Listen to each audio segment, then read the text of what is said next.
My name is Patricia Bell, and at 32, I thought I understood the rhythm of Pearl Harbor Medical Center in Oyster Bay, Hawaii. As the quality assurance coordinator, I'd spent 4 years walking these corridors, reviewing protocols, and ensuring our standards remained pristine.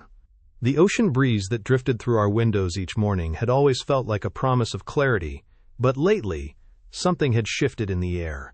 It started with small inconsistencies. Patient charts that didn't quite align with documented procedures, compliance reports that seemed too perfect, too clean. The kind of details that most people would overlook, but my position required me to notice everything. I oversaw infection control measures and compliance reporting, which meant I saw patterns others missed. The physical therapy department had always been a model unit. Their infection rates were exemplary, their documentation flawless, and their patient satisfaction scores consistently topped our monthly reports. Isaac Bell, the department's lead physical therapist, had earned recognition 3 times this year alone for his efficiency and patient outcomes. His team moved like clockwork, treating more patients per shift than any comparable facility on the island. But efficiency, I was beginning to learn, could hide dangerous shortcuts.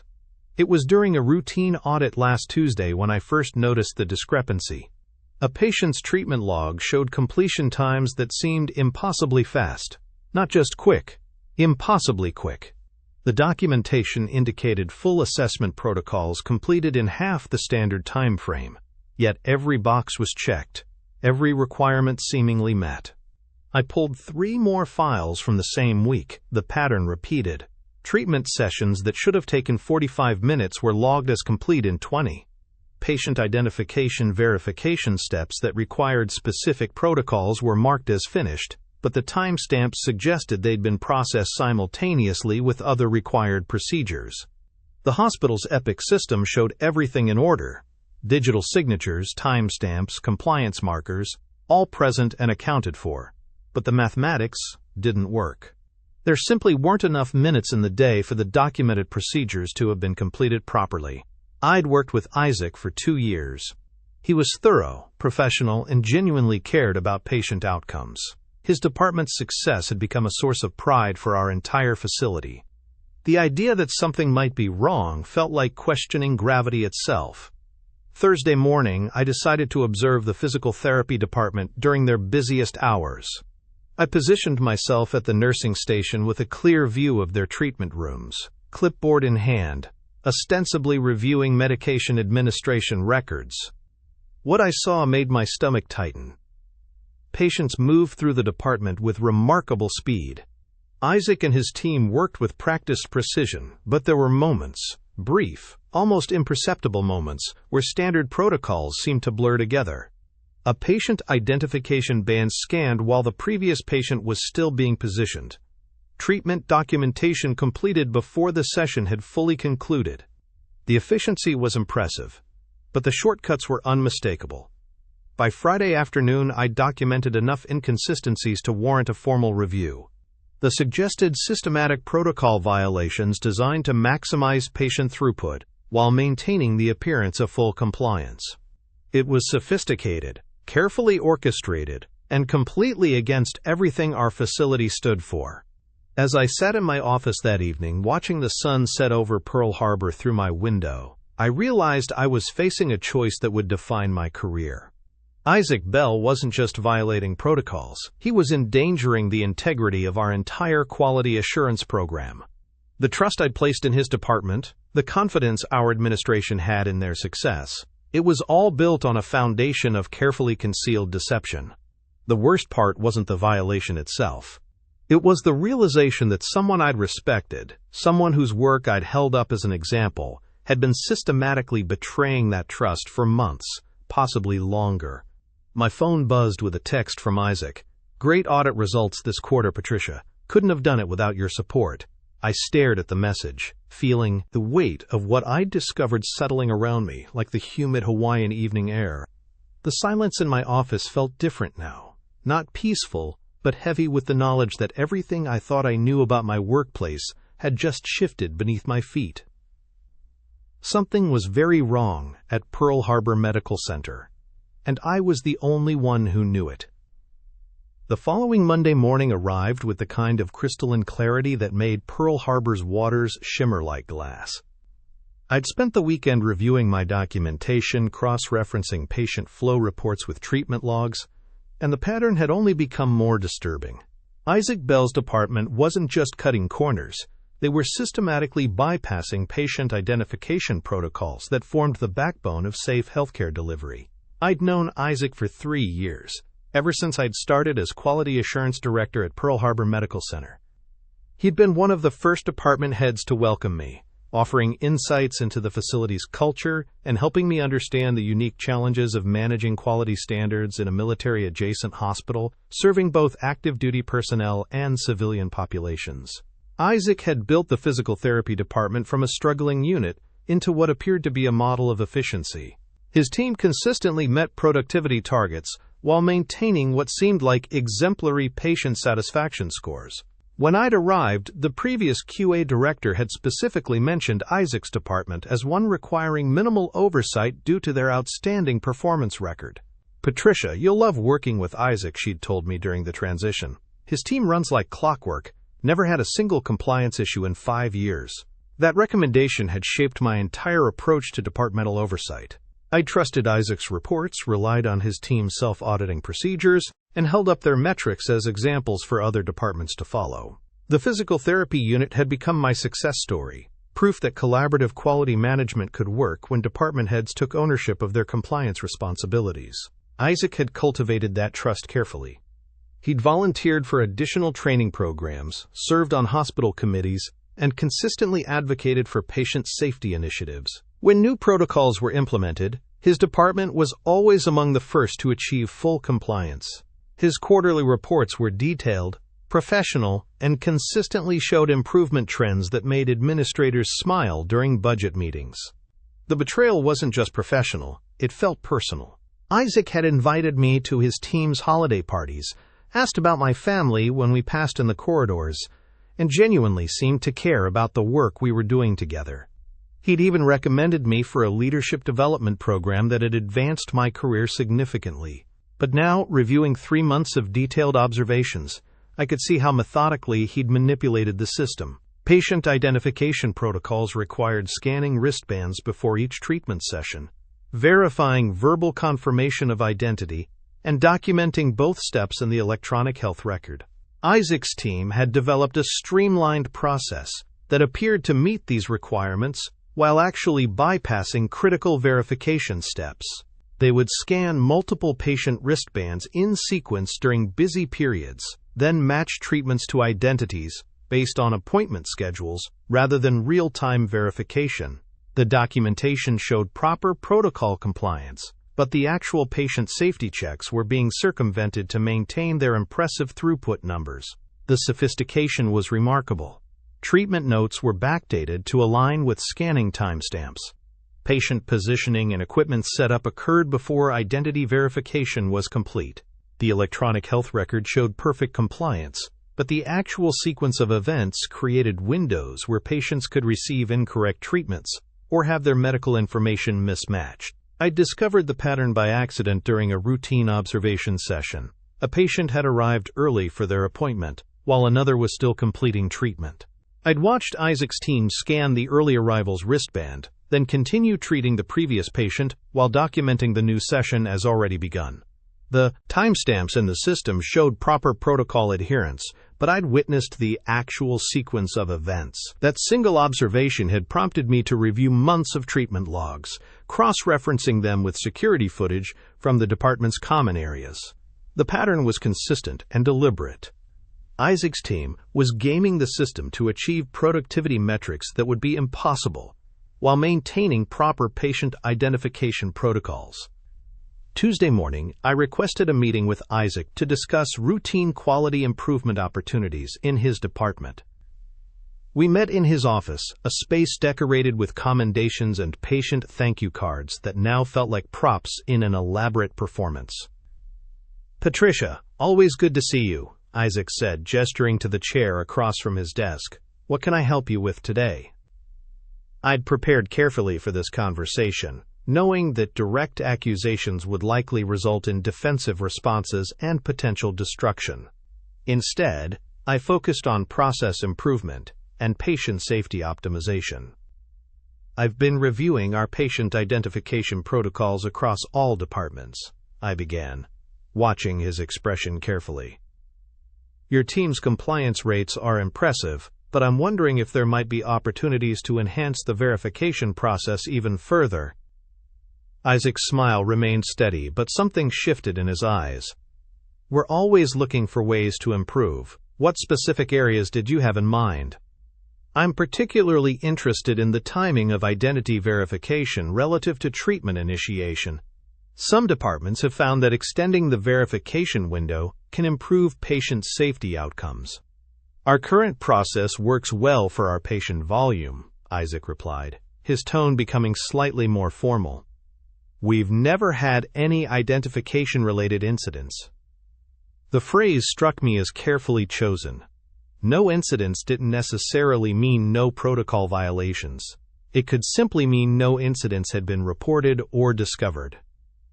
I'd like to observe some treatment sessions this week, I said, just to understand the workflow better and see if there are best practices we could share with other departments. Isaac's pause was barely perceptible, but I caught it. Of course, we're always happy to demonstrate our procedures. When were you thinking? How about Thursday afternoon? I know that's typically one of your busier periods. Thursday works fine. I'll make sure the team knows you'll be observing. That response confirmed my suspicions.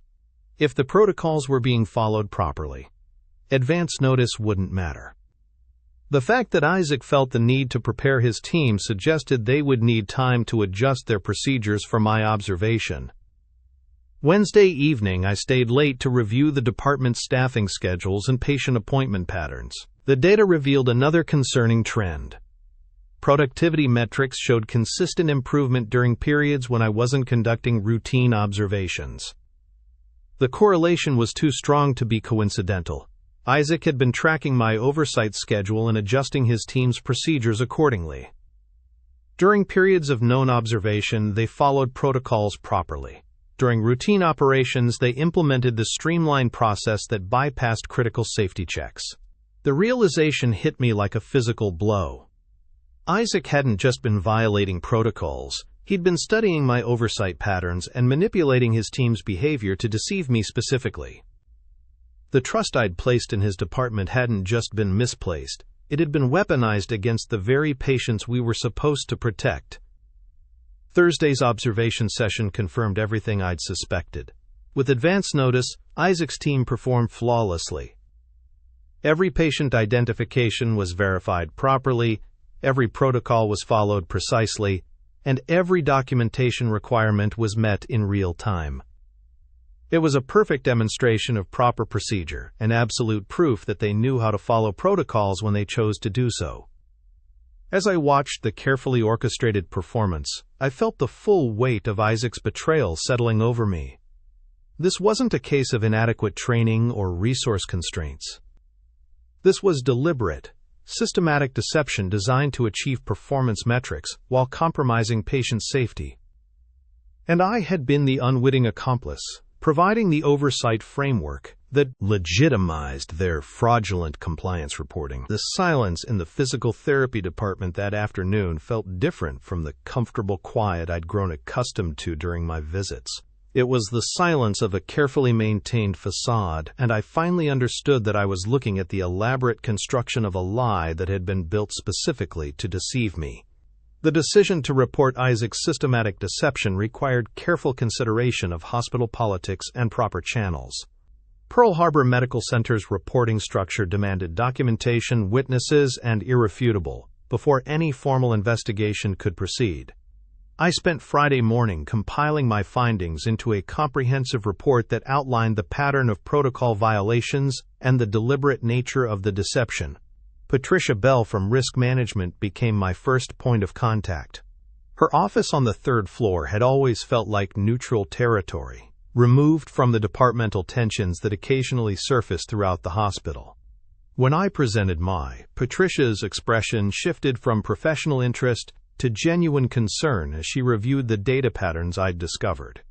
The correlation between your oversight schedule and their compliance metrics is undeniable, Patricia said, spreading the documentation across her desk.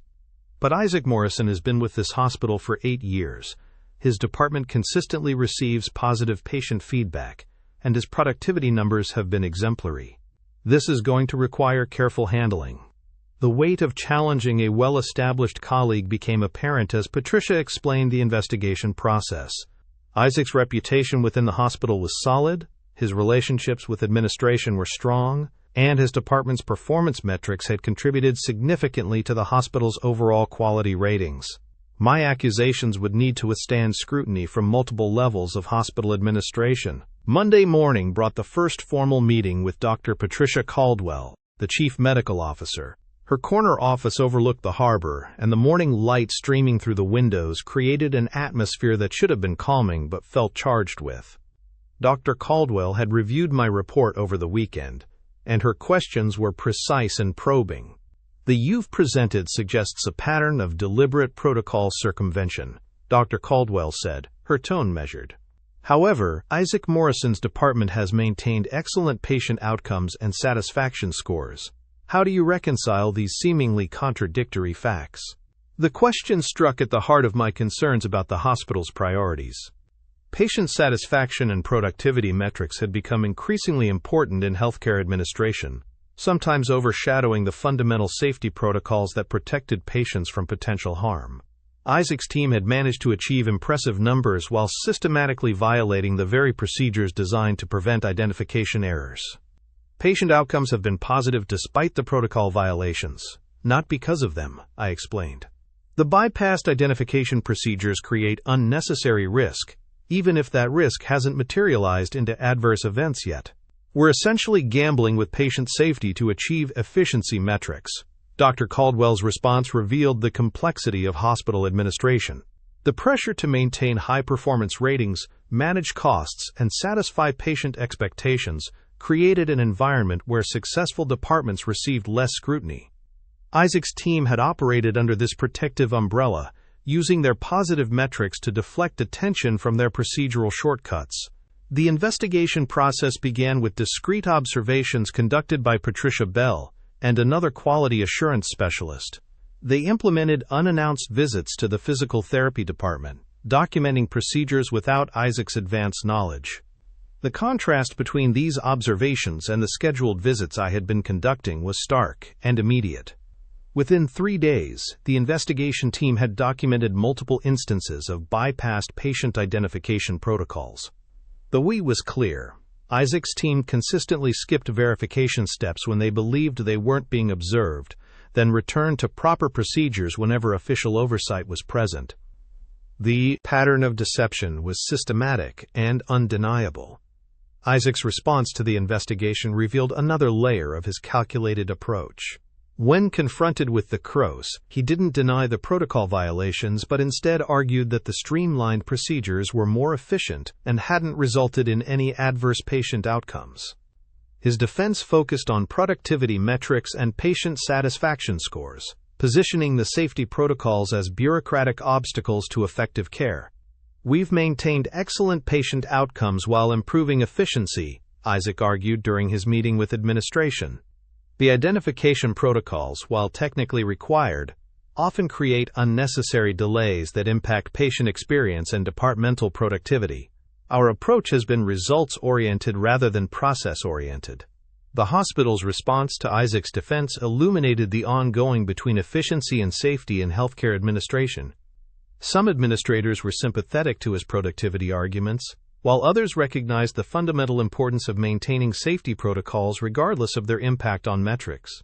The debate revealed deeper philosophical differences about healthcare priorities within the hospital's leadership. My role in the investigation process became increasingly complex as the hospital's internal politics emerged. Some colleagues viewed my report as necessary oversight, while others saw it as an attack on a successful department. The physical therapy staff, many of whom had worked closely with Isaac for years, were divided between loyalty to their supervisor and recognition of the serious nature of the protocol violations. Patricia Bell became my strongest ally throughout the investigation process. Her experience in risk management provided valuable perspective on the potential consequences of Isaac's actions, and her support helped legitimize my concerns within the hospital's administrative structure. Together, we worked to ensure that the investigation remained focused on patient safety rather than departmental politics. The turning point came when the investigation team discovered that Isaac had been coaching his staff on how to respond to oversight visits. Documentation found in his office included schedules of my routine observations and specific instructions for his team about procedure modifications during, quote, inspection periods. The gas of deliberate deception was overwhelming and undeniable. Hospital administration's final decision reflected the seriousness of Isaac's actions. The systematic nature of the protocol violations, combined with the deliberate deception and coaching of staff, constituted a fundamental breach of professional ethics and patient safety standards. Isaac Morrison was terminated from his position, and several staff members who had participated in the deceptive practices received formal disciplinary action. The aftermath of Isaac's termination created ripple effects throughout the hospital. The physical therapy department required restructuring, new oversight procedures were implemented, and additional training was mandated for all staff involved in patient identification protocols. The incident became a case study in the importance of maintaining safety standards, regardless of their impact on productivity metrics. As the investigation concluded and the disciplinary actions were implemented, I felt a complex mixture of vindication and sadness. The betrayal of trust had been real and serious, but the consequences affected colleagues I had worked with for years. The hospital environment felt different now, marked by a heightened awareness of the between efficiency and safety that had always existed beneath the surface.